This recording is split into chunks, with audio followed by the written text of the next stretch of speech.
Hello there everyone and welcome back to Green Gourmet. Today's recipe is Belgian endives with the red lentil and soya mince stuffing. It's another very easy recipe that is going to be an explosion of flavors and I really think you're gonna love it. Before we start cooking this together, please subscribe to my channel Green Gourmet, like, share, and if you do make this recipe, let me know in the comments what you think about it. Now, let's dive into cooking. First of all, you need to chop an onion.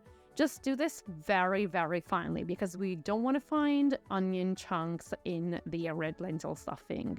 Once you're done with that, you actually add the onions to a pan and just cook them for a while until they're like golden brown, and also add some garlic to the mixture.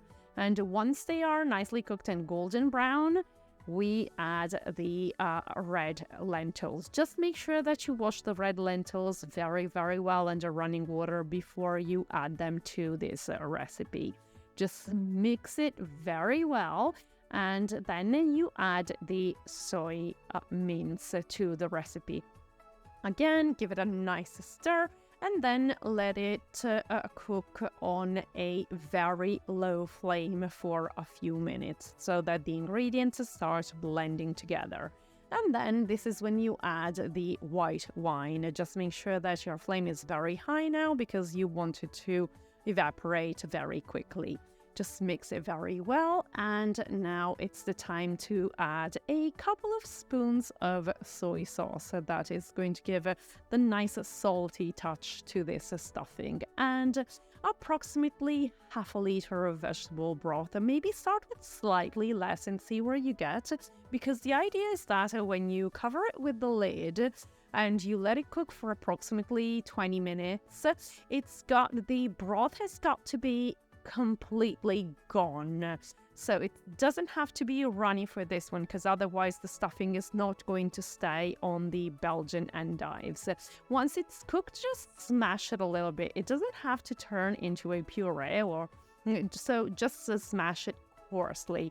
And once it's nicely smashed and homogeneous, just set it aside so that it also cools a little bit, and you cut your Belgian endives in half lengthwise.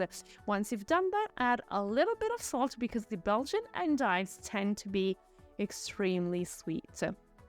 Add some olive oil to a pan and place all your endives in the pan. Of course, it's got to be a pan that goes in the oven because this is an oven-baked recipe once you've added the stuffing.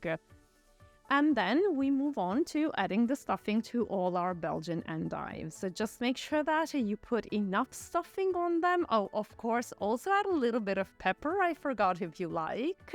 And then you move on to the stuffing. Add quite a bit of stuffing. I mean, I like a nice heap on top. So because otherwise the only thing you're going to taste is the endives. So just go for it and add quite a bit of stuffing. Just make sure that you also squish it down a little with the fork so that you're sure that it sticks to the Belgian endives. And then, of course, add a little bit of breadcrumbs to it because they're going to give it a nice crunch when it goes in the oven, because we're going to add, as you can see, a little bit of extra virgin olive oil on top. And as I was saying, the breadcrumbs are going to give it the extra crunch on top, which I think goes very nicely with this recipe because otherwise the stuffing is very soft. You cook it in the oven for approximately half an hour and it's ready. It's very quick. The soy mince adds texture to the stuffing. I think it's al bacio. If you don't try it, you're missing out. I hope you like this recipe and let me know what you think about it. And if I did leave you longing for more, subscribe to my channel, Green Gourmet. And thank you very much. See you very soon on Green Gourmet for another recipe, another adventure, and a new video. Bye for now.